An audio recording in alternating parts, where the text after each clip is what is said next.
I can run a whole ass company and I can't do these like admin things. Like, it's because you're normal a reflector. life. That's how we are. Let me tell you. Oh my God, you have to tell me more. It's the reflector life, and I will tell you all about it. I can't wait. And also, are you a Leo? I'm a Pisces sun, but I'm a Leo moon. Mm-hmm. People often ask me if I'm a Leo, but I'm a Pisces sun, Leo moon. Maybe I just give off fire vibes. You do. That's funny. My husband is a Leo with a Pisces moon. My husband is too. Oh, really? He's a Leo with a Pisces Oh moon. my God. Yeah, we're the opposite. That's such a good combination that you both have. So you can really understand each other. It's fascinating. The nice thing, well, actually, I'm curious to ask you, is your husband more sensitive than you? I think so. Mm-hmm. But I don't know if the public would say that, but I think he is a lot more sensitive than me. Yeah. Mm-hmm. But shouldn't a Pisces sun, I guess a Pisces moon is like where the Pisces moon is where your emotions are. Yeah, so that tracks. Yes, because you would think everybody thinks about the sun sign. Yeah. So you're a Pisces sun, he's a Leo sun. Everybody would just think on the outside you're the sensitive one. No. But no, I am married to a Pisces moon. Skin. I know what a Pisces moon is like. They're so sensitive. I love to remind my husband all the time, you're more sensitive than me. I have to tell him that when I go. I learned today. Yes. And we have to look up his human design. Yeah. Oh my God, I can't wait. So I know, fun. but other people wouldn't think that. That's what's also interesting. That's what's interesting about all of this. Like human design, your sun, moon, rising, like how you perceive yourself is so different than how others perceive you. So like other people would not think he's sensitive, but I know him to his core. And nobody sees you guys at home except for you. Yeah. And maybe if you have like a dog or something. Pablo, yeah, my exactly. Like Hudson, our cat, knows everything at home. But people would never know. They'd think like Jordan's the sensitive one in the relationship. Yeah. I'm the one talking about aliens and crying on the microphone. And Jonathan's like running a company, much like yourself. Yeah. But no, at home, he gets his feelings hurt. I would say anything, and he's like really sad. Yeah. I know, it's so funny. Ours happens a lot, like in the day to day with clothes. So I am like very particular. Even though today I look like Adam Sandler, generally I'm like better dressed. But I will, as soon as he puts something on, and I mean it I'm just like, that doesn't look great together, or like that doesn't match, or like you should wear this instead. Immediate like sadness on his face. Yes. It's like the littlest things like that, like day to day stuff. Yes, they wear their hearts on their sleeves. Yeah. There's nothing like a Pisces moon wearing their hearts on their sleeves. What's his birthday, by the way? August 18th. Okay. If you look us up, so have you seen, this is probably really old school because there's the internet. In high school, one of my friends was really into astrology, and she had this big book, and it was, it like told you if you were soulmate signs. Yes. And do you know what I'm talking about? Yeah. Okay, so I went to college, and I had a boyfriend at the time. We broke up. I went to college. I came back for the summer, and I was like, to my small town, and I was like, oh, I met this guy. It was my now husband, and I was just 20 years old, and I was like, I want to like look him up in the book, even though I should absolutely not do that, because that doesn't necessarily mean you shouldn't be with the person if you're not soulmate signs. It's so rare that you actually are. She matched my exact birth date to his exact birth date, and it was the soulmate sign. No way. That's like crazy? The actual person that you're supposed to be with. That is so cool. It's crazy. That's amazing. I know. And people are like, you've been together for, I was 20, now I'm 33, 13 years. And I'm like, yeah. Yeah, I mean, it's meant to be. Yeah. I always get so upset with those compatibility things because mine is not my husband's and his is not mine. But funny. That's so cool. I mean, I don't think anything is a coincidence. I take everything as synchronicity. So it's completely meant to be.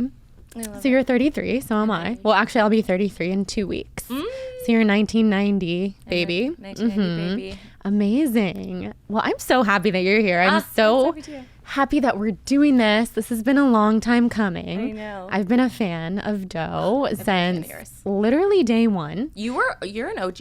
Like I will say, there are a few content creators, influencers that like stick in my brain. We're at Dear Media, Lauren. Yes. Like that were OG adopters that like knew and believed in the brand and believed in me before a lot of other people did. And so anyways, it's a love soft that. spot in my heart. I wanted to look back in our messages with Doe and the Balanced Blonde, because I feel like I probably messaged you guys like, I need some of this. Like, whatever this adaptogenic cookie dough is, like, I need it. Yeah. So I'm going to look, because I feel like I did. It's so funny. But I want to hear the whole story, like how you started Doe. But even before that, I want to hear about your childhood. Yeah, it's kind of interesting, because you like think back to how you grew up, and it makes so much sense now. I think that about like career wise, I'm very career focused, obviously, but I think that about resumes often. You feel like what you're doing to make a living or what you're doing for your career doesn't make sense sometimes at the time, or it's not linear. And then when you end up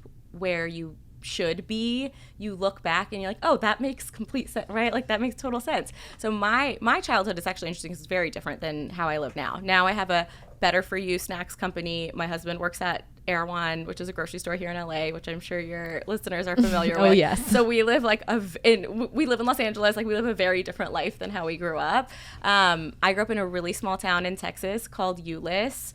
I grew up eating the standard American diet, like Kraft mac and cheese for dinner. I would eat Oreos for breakfast. Like, my mom would totally allow that. Like, she just kind of was like, at least you're eating something. And my insides were made of like partially hydrogenated oil. Like, truly, you couldn't tell, because I had always played sports my whole life. So I, externally didn't look unhealthy, but we all know that how you look externally is not how you actually are health-wise on the inside. So, I kind of grew up on that food and got away with it, right? Because I played sports my whole life.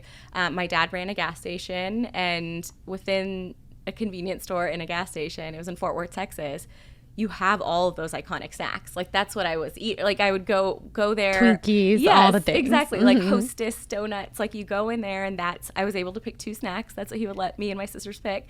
And I just loved it. Like, I didn't know. So at the time, he was an entrepreneur because he had to be an entrepreneur, because he didn't have that much of an education when he immigrated to the US.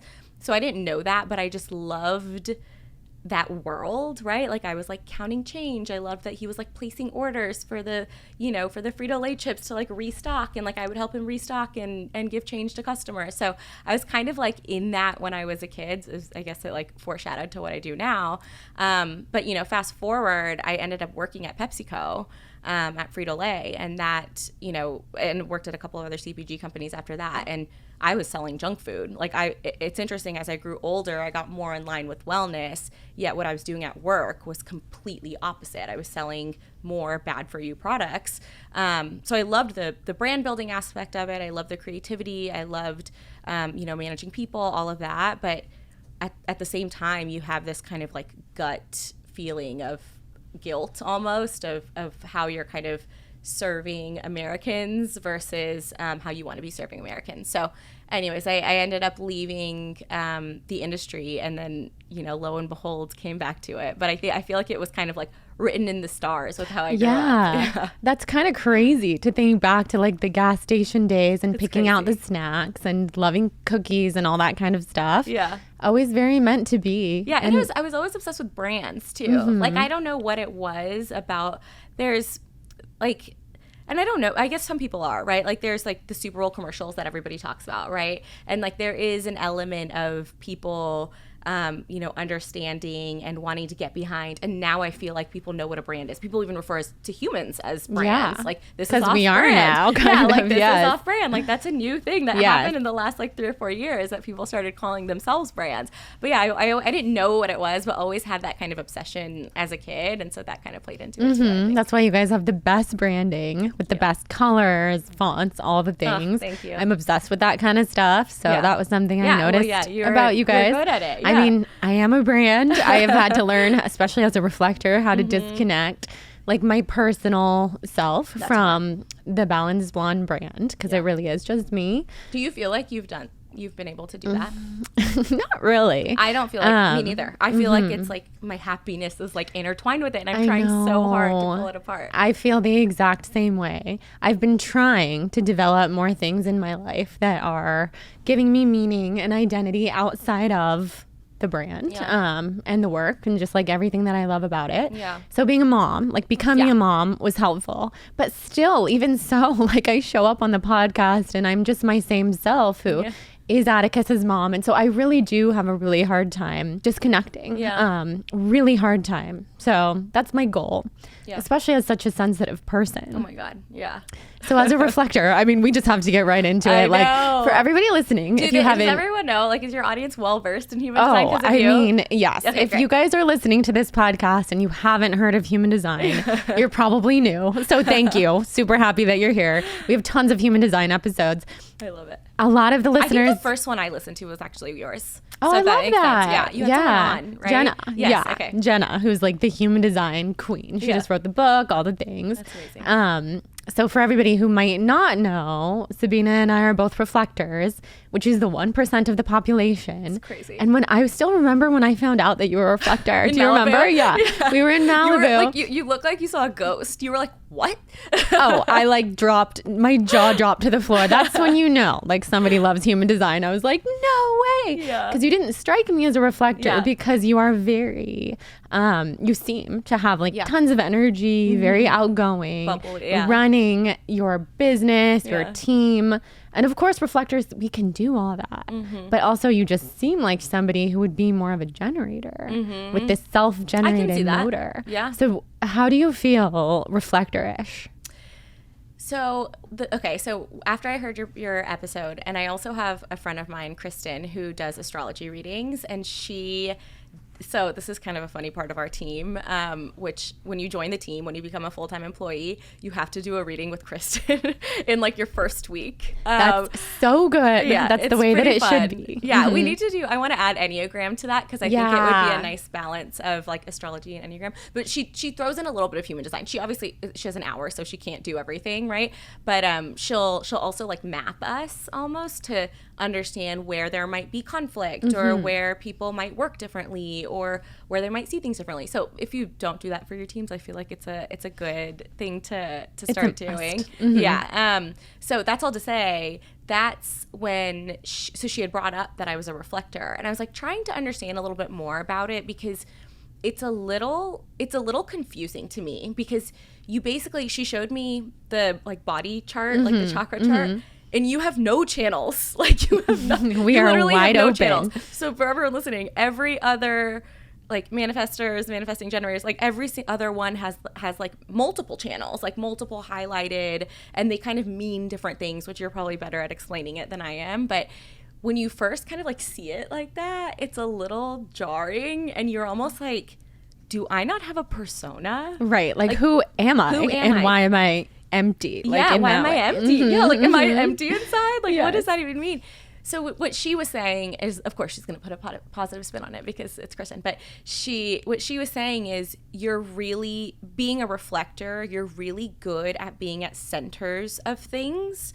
So like, and I've felt this actually my whole career, like my whole life, because you can reflect the good in people. So in work, for example, you being the CEO, it is actually very beneficial that you're a reflector because you can, I mean, I guess there's like the good and bad side of it because you might show the negative aspects of people too, but you can reflect people back to them, and you'll then be a very good kind of like coach and manager because you have that ability. So when she put it like that, it made me feel a little bit better about it, but I felt very confused about it. Yeah, it's surprising to learn because it's always going to be surprising to hear, oh, wow, that's very rare. And so a lot of people are not going to understand you at your deepest core. And you're not going to understand a lot of other people at their deepest core because we're just a little different and highly sensitive. But I've come to see it as such a superpower. Like, it gave me so much permission to learn that we're supposed to do things differently as reflectors. I doubt that you live by this, but we're supposed to work for 3 hours a day. Maximum. I did not know that. I know that you don't do that because I know your lifestyle running dough. But I think it helps that we absolutely love what we do. I think it's more important. I think it's important for everybody to love what they do. But I think for some people, they can like put their heads down, go to work, and then have the rest of their life.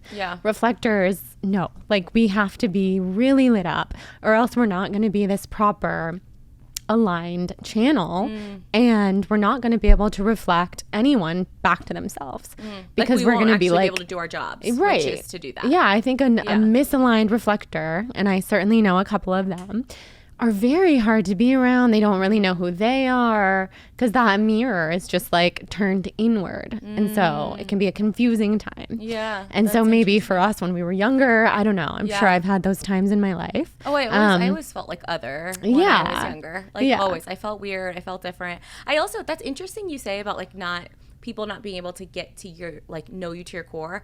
I can name on one hand because I just don't like I have a lot of friends. Like if you ask if I throw a party, like I have a lot of friends to invite, but people who actually can get that like layers and layers and layers deeper, it's like on one hand. It's wild. Yeah, it's very reflector because we go so deep and people would just it's hard to fathom, I think, and also we soak in so much energy.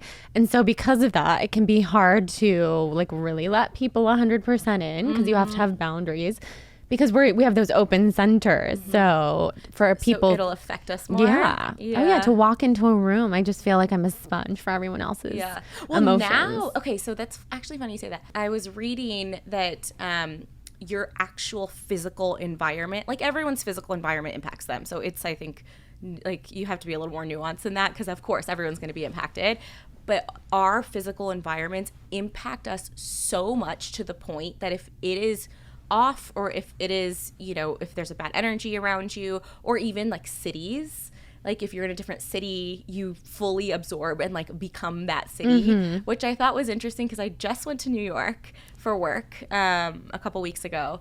And every time, it's funny, I always say like New York is my Vegas because I get so lit up in New York and I just love it. And when I was reflecting on it when I had landed and I had all these things planned and I could just go and I didn't feel anxious about it. I didn't feel stressed about it. If my schedule was like it was in New York, in LA, I would freak out. Like I would be like, I need a second.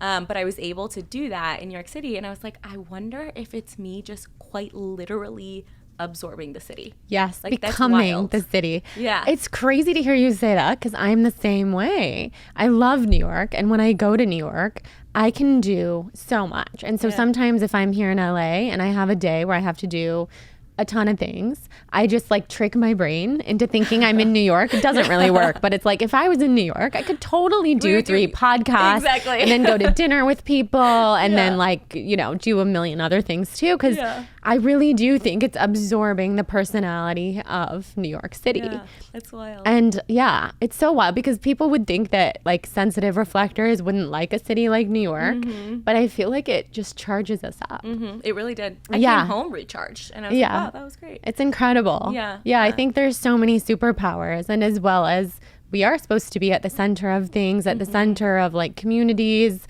If this were like a tribal time, we would be at the center of the tribe and people would come to the reflector for guidance, for healing, for advice. We would be like the tribal therapist or shaman. It's really cool. Yeah, that is really cool. Yeah. The one thing I think I had to learn as of late is I need to spend time by myself to like clear it out, like, which is kind of interesting because I'm also an extrovert. Like that's why you're like, oh, you're so high energy, because I really do like people. I like learning about people. I get energy from people. But I also and I really avoided spending time alone just because I would feel like tired or like, I don't know, it wasn't energy giving to me. And lately I found when I spend time alone is when I feel like I can start to become myself again, which is because I have absorbed so much of other people, which is now like making time for yourself. Of course, everybody knows that they should make time for yourself, but it's so critical based on your human design, I think. It is. Yeah. That's why it's so important to know your human design, because so many people go through life just thinking, well, I'm extroverted or I'm this or I'm that. But it's so important to take time alone. And then maybe for someone who's more of like a generator, they could learn the exact opposite. They could be an introvert, but learn like, actually, if you're generating this group of people, like that will really light you up. So it's fascinating. I love that you know your human design. It makes me so happy. I want to hear everything about starting DEUX from the beginning. Yeah, I mean, it's interesting because I always felt entrepreneurial.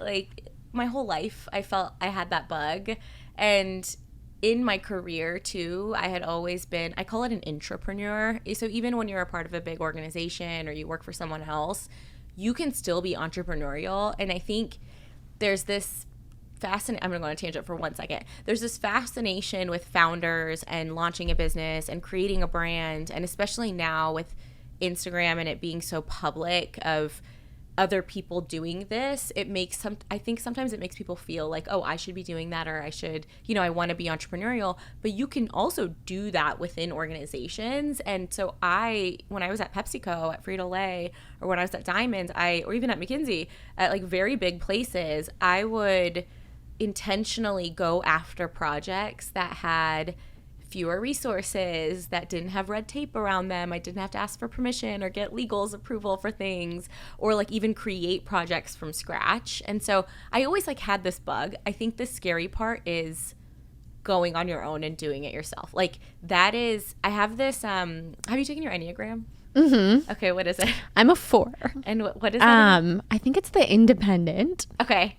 It's like the individualist. Or yes, that's what it is. Yes, okay, correct. Okay. Mm-hmm. So mine is a 3, which makes sense for what I do, but it's very achievement oriented, and it sometimes clouds me because I, like, at the time when I had thought about starting something many, many years ago, and I didn't do it, I have this kind of fear of failure. So, and fear of public failure is another like attribute of a 3, specifically public failure, not just like fear of your own failure. And so that kind of like inhibited me a little bit. I was a little nervous. And so, I had tested a couple of ideas, but I never kind of like dove in. And then COVID happened, and COVID, I think, was very different and I feel like it's a trigger word, so I'm not going to say it too many times for people, but like it was very different for every person, right? And it was like, I think there were some shared experiences, but overall people kind of used their time differently. People, were forced to do things differently, and whatnot. But with my time, in LA was on lockdown for much longer than everywhere else. Like we just had a longer period. So with my time, I said, I have so much time right now. Like I have no social life. We can't really leave our house. I can like barely go for a walk. If I don't do something now, if I don't spend my time creating, then I'm just making excuses. Like I was like a little bit hard on myself. My therapist would say that I am hard on myself, but it was like, it kind of gave me a timeline. It was like, if you can figure something out in this period, then go for it, versus I always talked about it. I always had ideas. I was always like, I want to do this, or what about this beverage concept, or whatever, or beauty concept. So it just gave me the time and forced me to do it. So I started, I had this concept around healthy indulgences, really is what it is. So if you look at our product lines now, we have our Better For You donuts, we have our cookie dough, and then we have our drip, which is a Better For You Nutella. And all of them are healthy indulgences. So the concept was really around, I have a sweet tooth. Women are 2.5 times more likely to have a sweet tooth than men. Fun fact, probably has something to do with our cycles. So interesting. Yeah. And that's why you always see women like needing, I call it like breakfast dessert or lunch dessert. Mm-hmm. That's so me. Dessert just like is a scoop of dough after any time of day, really. Yeah. And like dessert is not just for dinner. Like after lunch, I need something sweet, just a little something sweet to finish my meal. So that's all to say, this concept of healthy indulgences, I have something sweet after every meal. All the sugar in the supermarket, not all of it, but a lot of it that's in mainstream supermarkets is refined sugar, which is, right, is awful for inflammation. It's bad for your gut. It's, bad for autoimmune diseases. It's just, people are realizing, I think, refined sugar, dairy, like they may have and some people don't have sensitivities, but I certainly am more sensitive to those types of products. So anyways, that's all to say, you kind of explore the supermarket and you think about, where are the undisrupted spaces? There's not that many. There are a lot of Better For You products out there.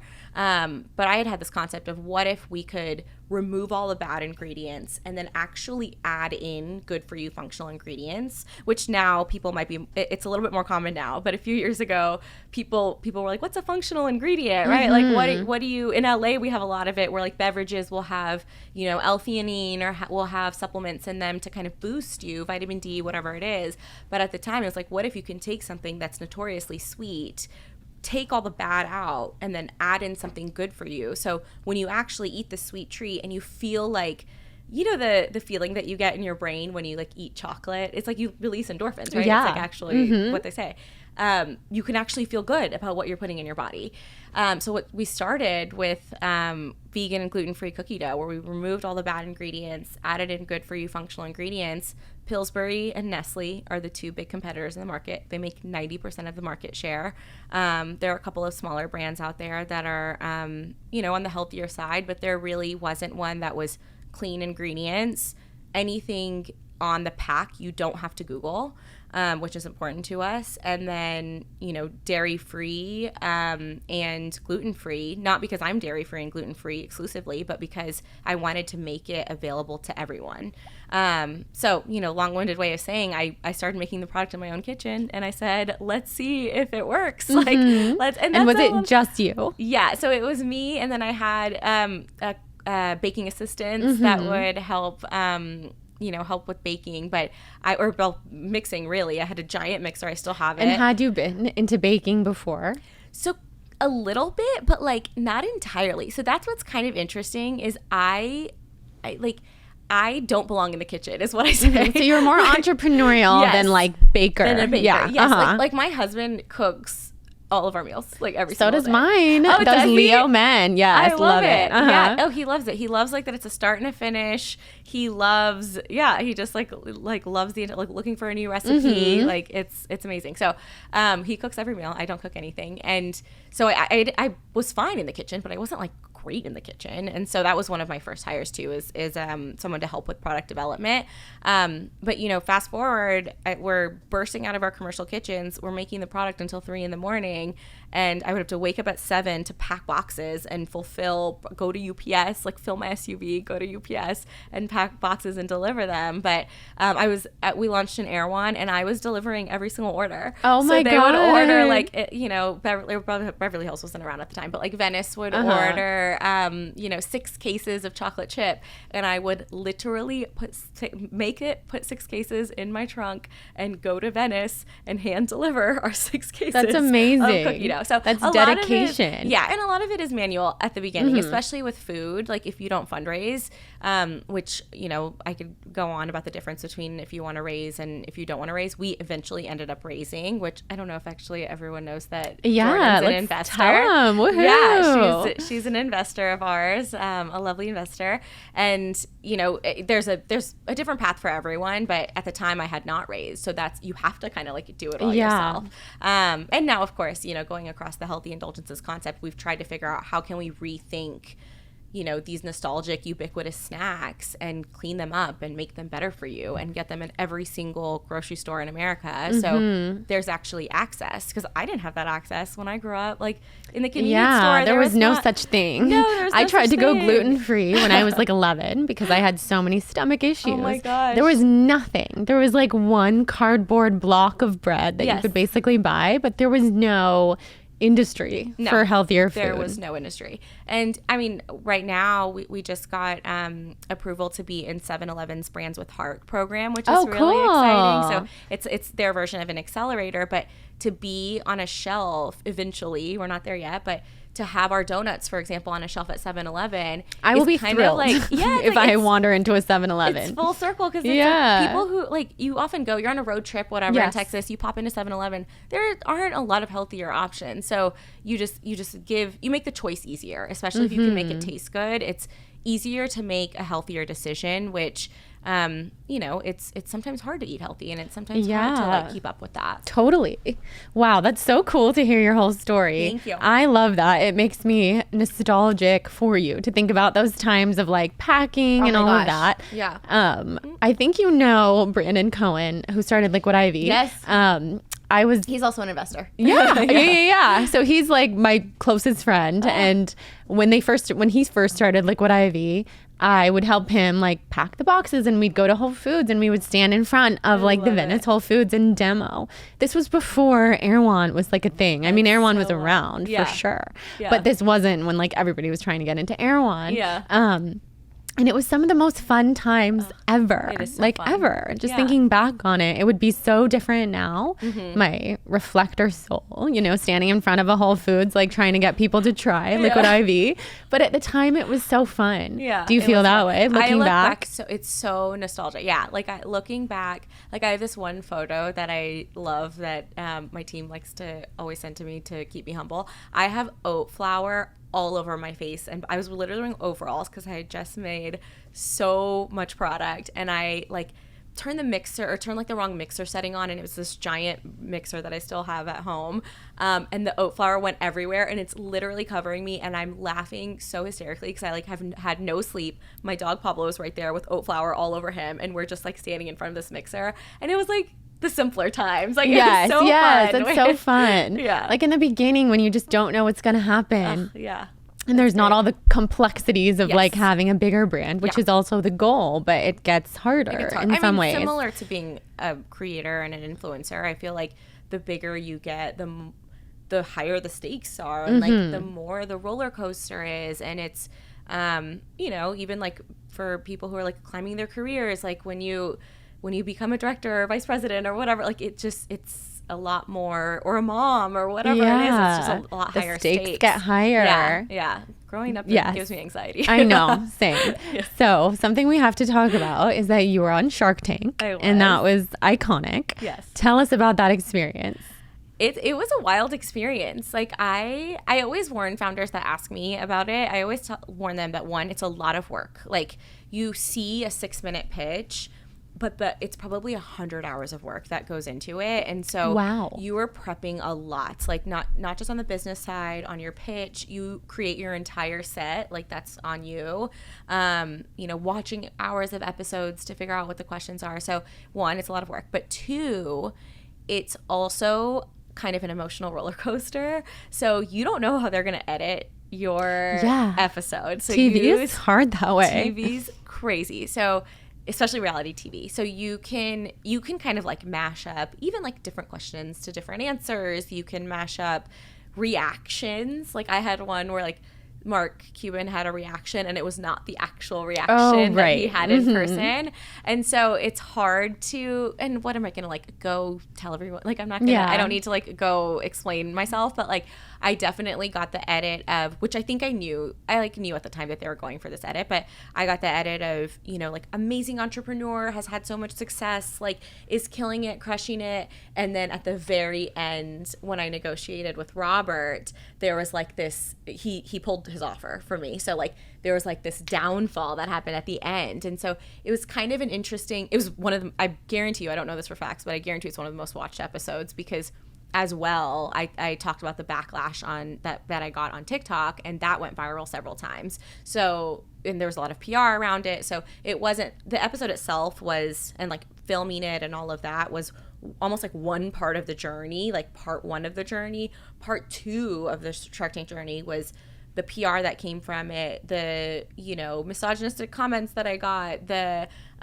even bringing light to the misogynistic comments that I got on Twitter, or not, sorry, on Twitter, on TikTok, the complaining about my pink suit, which the now, best pink suit ever. Yeah, like now everybody wears pink suits, which is so funny to me. But at the time, there were so many people saying, a lot of men that were saying it was inappropriate, that I shouldn't have color, worn that. like what? Yeah, That's crazy. It was shorts, but it was like pretty long. I have long arms, so you know when you're in grade school, you have to like do this to measure your shorts. It was not that long, but like it was like the shorts were appropriate. Of course. So of course that was appropriate. I was right. Yeah. I was like going for a professional pitch. Like of course they're appropriate. So anyways, like that got picked up. So that was really like journey 2 of figuring out, one, what I want to say personally, because I had never been public. Like my Instagram was private. Like I'd never been public figure. 2 is what we want the brand to say and stand for, because that's a moment for us to also take a stand about, like, you know, being a feminist and wear the pink suit, and, you know, women are allowed to negotiate and all of those things. And then 3, like kind of dealing with the mental health aspect of it was like another part of this. Part 2 of the what journey. did that mental health part look like? So I've struggled with kind of like anxiety and depression my entire life. It runs in my family. Like it's a pretty, I would say, like now I know what it was. I don't think I knew at the time what it was when I was growing up. But I have not felt like a depression that low in a very long time. Like, it was after it aired, and after of course I wake up the next day and I open like Reddit, which I should not have opened, but like Horrible. I opened Reddit. The one thing I will never look at. You've never looked at it? If anybody wants to say anything about me, I will never see it. So go ahead. I know. What do they say? It's not your business what other people say about you. Yeah. It's like kind of an interesting. Yeah. Well, it really is a reflection of how they feel about themselves. Yes. But I know that Reddit gets so nasty. Yeah, it does. And so, yeah, and it's also a different type of consumer. Whereas like on TikTok, when I posted that first video, there were so many women that were just so encouraging, and there's like that one bad comment here and there, but it was overwhelmingly just women being like, you go, like, go girl, you like, reached obsessed with your right audience. Yeah, like and that's what's great about TikTok. The brand is great, you crushed it, your pitch was great, your suit is amazing, like I've worn a pink suit to a meeting, whatever. So on Reddit, I think it's a certain kind of person, but yeah, it is, when you read those, it's almost like the physical overwhelm of getting like a wave washed over you. Yeah, like, it's horrible. Holy shit. Like, people don't like me. And it was, maybe I would say it was like 50-50, like 50 bad, 50 good, but you only read the bad. Like, that's what you're focused on. So, anyways, that like next week I truly was like riddled with anxiety. It was like anxiety, depression. It was like high, low, because they come kind of from the same part of the brain, right? Like high energy versus low energy. And then I made the TikTok of all the mean comments that I was pointing to that went viral.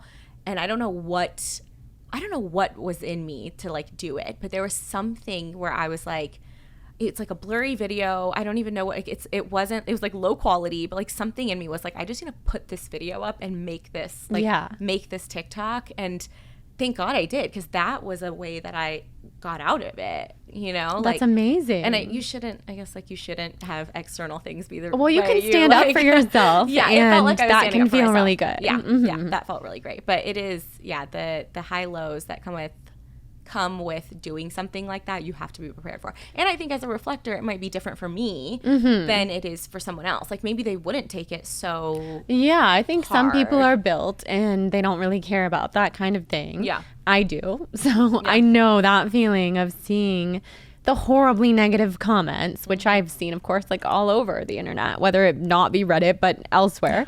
It's horrible. Like, it gives me anxiety to think about it. Yeah. And it's just, as humans, we're not supposed to hear those things about feedback. ourselves. There's a reason people talk behind people's backs, which is also not good. But exactly. A little bit of gossip is okay. There's another podcast called A Normal Gossip, which I love, because it's just like, it's just like regular people's gossip of like at the farmer's market or whatever, and that stuff is like, it can be fun. Like, I do think well, there's nothing wrong with just like venting a little bit to your friends, but like to going and seeing something like that online, it's crazy. Wild. Especially if you wouldn't do, like, I don't have a bone in my body that would write even if I don't like a video or I don't like what someone says same. or whatever, I just don't have Imagine writing like, wild. I hate this video. No, You're the worst. Never. Like, I don't have that chip in me to do that. Well, so it's a waste of time. I think it's wild. It is. It's so wild. Yeah. So that's crazy. And then the rest of kind of like the PR that came from being on Shark Tank, I have to imagine that was really good for the brand. It was great. Like, huge. Yeah. That actually, the PR that came from it and those viral TikToks did about as much revenue as the show itself. Wow. If you track it back. Yeah, which is that's kind incredible. Of wild. Yeah. So, and that's the other thing I tell people who are even thinking about Shark Tank is, yes, the episode is one thing and it airing and you'll see the boost in sales and all of that, but really what you do afterwards, tell a story. Like, it's a perfect opportunity to tell a brand story, to, engage with your consumers and engage with your community, because that's really what a brand is you're building this community. So to be able to tell the story after that, and the PR from it being amazing, like, that was it. But there was like that down, it was like high airing and then down for the next week, because I was like, everybody hates me. And then once I made that TikTok and like we got our power back, basically, and I feel like I got my power back, it was like back up. Yes, that makes total sense. I mean, it's a very normal trajectory to put yourself out there in the world and then like feel people's response. I don't know how you do that it you took your day. power back. I don't know either. I don't think that we are built for it, but you have to just develop this feeling of like, it's not about me, it's about them. Yeah, it's about them. And also just disconnecting from it. Like, even though I'm not the best at disconnecting myself from my brand, I can disconnect like in my life, you know, I can take the weekend off. I can like remember what's important. And I feel like you have to win. Yeah. Or take your solo trips. Yeah. Solo trips, which are my favorite thing in the world. I feel like I need to do one. Yes. Because that's what we were talking about a little bit earlier of like cleansing. Yes, out. you'll find yourself in a way that you could never imagine. Yeah. Just new parts of yourself, new facets of yourself. I highly recommend. I love it. So that kind of kickstarted your journey then of getting investors. And what has that been like? Yeah, so I've had an interesting experience with fundraising. It's generally, I would say, I've had an easier experience with it than the average person. I think because, especially early on, because we had the proof points. Like, I think that's what sometimes I struggle with you know, brands that are raising without a product yet, or brands that are raising with just a product but they don't have any revenue yet. Like, you don't have the proof in the market there. So the way we did it is we launched, and then we had all of this inbound, and then we got all of the, you know, acceptances from Whole Foods and Target. And so it's been, I would say, a little bit of an easier time, but now is harder than ever to fundraise. So I kind of, anytime someone's going through it, I feel their pain, but it's a little bit market dependent too, right? Like, you can't force it. I think you just have to know what you're doing when you do raise money for an idea.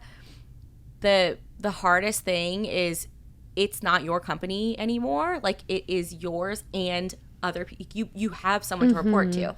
When you don't have investors, you're the boss. Everybody reports to you. But like, I think people forget that when you do get investors, when you raise like a big Series A, like, you're reporting to your investors. Like, I send quarterly updates that you get, right? And you have to tell them. I structure it in like wins, challenges, and asks, and like, you have to be transparent with them. You are reporting to them because it's their money and they own a part of your business. So that's the one thing that I do try to emphasize. Yeah, I'm sure it's hard to let go of, like, I mean, yeah, the control in some way of like being, it's solely yours. Yeah. I would find that very hard. Yeah. But I love the emails that you send. They're actually my favorites of all the brands that I've invested in, and I love them all. But like, the emails that you send, they feel really personal. They feel really honest and like exciting. Yeah. You guys are doing so well. Well, and it feels like I have partners. So that's the thing with being a solo founder is when you have investors, yes, you relinquish a little bit of control, but what's great about it is I'll send those and you'll reply, or another investor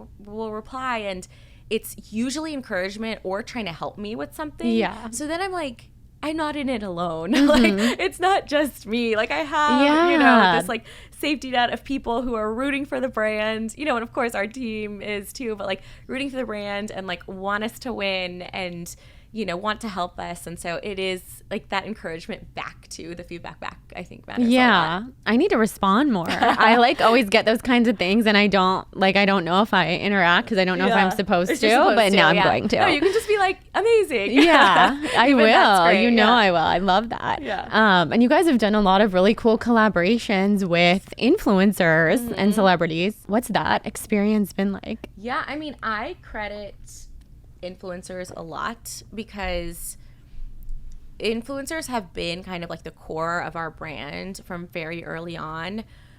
I know a lot of brands have influencers who are investors as well, but our cap table of investors is pretty stacked with influencers. So not only were they the first to try the products and post about the products and, you know, want to do collaborations with the brand and launch different products with us, they were also the ones that said, here's my money. Like, I'm going to invest in you and the brand and become truly a part of the brand. So, our collaborations we have one coming out. I don't know when this will come out, with Chamberlain Coffee. Oh, amazing. Which is amazing. Oh my God, I'm so excited. That'll be great. It's our first donuts collab. So it's cinnamon sugar donuts with them. and where I have to send you the invite. We don't have it yet, but we're launching a donut shop in LA. Like a pop-up like or? A pop-up. Okay. It's at La La Land Cafe. Oh, so it's on Montana? Yes. Oh my God. Exactly. I will be the first person there. That is so exciting. Yeah, it's super exciting. We're taking it over. We're making it look like a super nostalgic donuts and coffee shop. Dream. Yeah, it's like the pastels, even like the donut boxes are, if you can imagine, I'm like a design person, but are super nostalgic looking with the, what is it called, gingham, I guess? Yes, that's what I was envisioning. Yeah. So when is this going to be? So this is in LA, and it's open to consumers. So in LA, it's October 20th weekend. Okay. And then in New York, we're going to do a mini version at Pop-Up Grocer on October 26th. Oh my God. So yeah, it's good. It's exciting. That's it's our so first exciting. really big event, and I love that we're doing it with a collab, right? It's with Chamberlain. And Cinnamon Sugar is obviously iconic. It's so I'm good. so excited. Yeah, that's oh my fun. God, I love it. Well, one day we have to do a collaboration cookie dough with the Balance Blonde, because that would be my dream. Oh my God, you can formulate it, I'm sure. I would love. I mean, I'm just a cookie dough. I love it so much. Yes. Like we could have some fun thinking of wait. some ideas. We can come up with. The good thing about the cookie dough is you can come up with such creative flavors. It's like oat flour and a nut butter is the base, but you can really play around with it and get, like we just did a Texas sheet cake. That one was so good. It's so good. It tastes like Texas sheet cake. So you can just get really, really clever with it. But we're doing it. Yes, we got to do it. 2024. Yes, everybody listening, tell us what you want. Yes. Comment. Just comment. Tell us. So I'm going to ask you a couple of the rapid fires. Okay. We already talked about, obviously, our human design and your sun and your moon. But what's your rising? Aries. Oh, I could see that. Fire. I knew you were going to say that. That's so crazy. A lot of fire. It just hit me before you said it. I'm an Aquarius rising. Okay, I can see that too. I don't have any fire. I'm all air and water. I love that so much. Who are your mentors? My biggest or my closest advisor, I would say, is Mike Messersmith. He's the president of Oatly, the oat milk brand. And he basically was employee number one of Oatly in the US. So when it was doing literally $0 in revenue, he became the GM and has kind of grown it in the US since then. So he's I would say my day-to-day person that I go to. Another one in the industry is she's actually I would say more of a friend than a mentor, but her name is Laura Merritt, and she's been in the industry, but also on a personal level understands. Actually, I need to find out her human design. I think she understands and is so empathetic with what a founder goes through, and so having that person that can help you with the business, but also just listen to you is also very valuable. So, I can vent to her. I can quite literally say whatever, and I know she won't judge me for it. Like I could type whatever in a text message, and she would be like, the best kind of person to have in your life. Yeah, like zero judgment. So I'd say those two are my biggest. I love that. Mm-hmm. And if you could be in a room with 3 people, living or dead, who would they be? Living or dead? Right now, I'm going to say at this moment, are you following the Taylor Swift and that football player? Yes. Those two. Because we got to find out what's going on. Literally, what's going on? Do you actually like each other? Is it a PR stunt? What's happening? I know. I feel like it's real. I don't know if I'm just like a hopeless real? romantic, but yes. And then the third would maybe be... who would go with that? I'll invite you. Yes. We can 2 reflectors with those 2. We would have a blast. Did you go to Taylor Swift's Eras tour? I didn't. Did you go? I did. I did go. It was really fun. I'm not even like the number one Swiftie or anything. I'm not either. But I loved it. And now I am. Actually, now I'm a Swiftie because I feel like I got the hype. Seeing it on Instagram. She has a second leg, so maybe I'll make it. But I was never a Swiftie, but then I watched Miss Americana, and then I saw this such tour, a good documentary. And I was like, I think I am. Yeah, I know. I think this tour created millions more Swifties, honestly, because like, how could you not? When she's just amazing. I love it. I know. So where can everybody find you? At Eat Dough, EATDEUX on everything. And then I'm at Sabeena Ladha, SABEENA LADHA.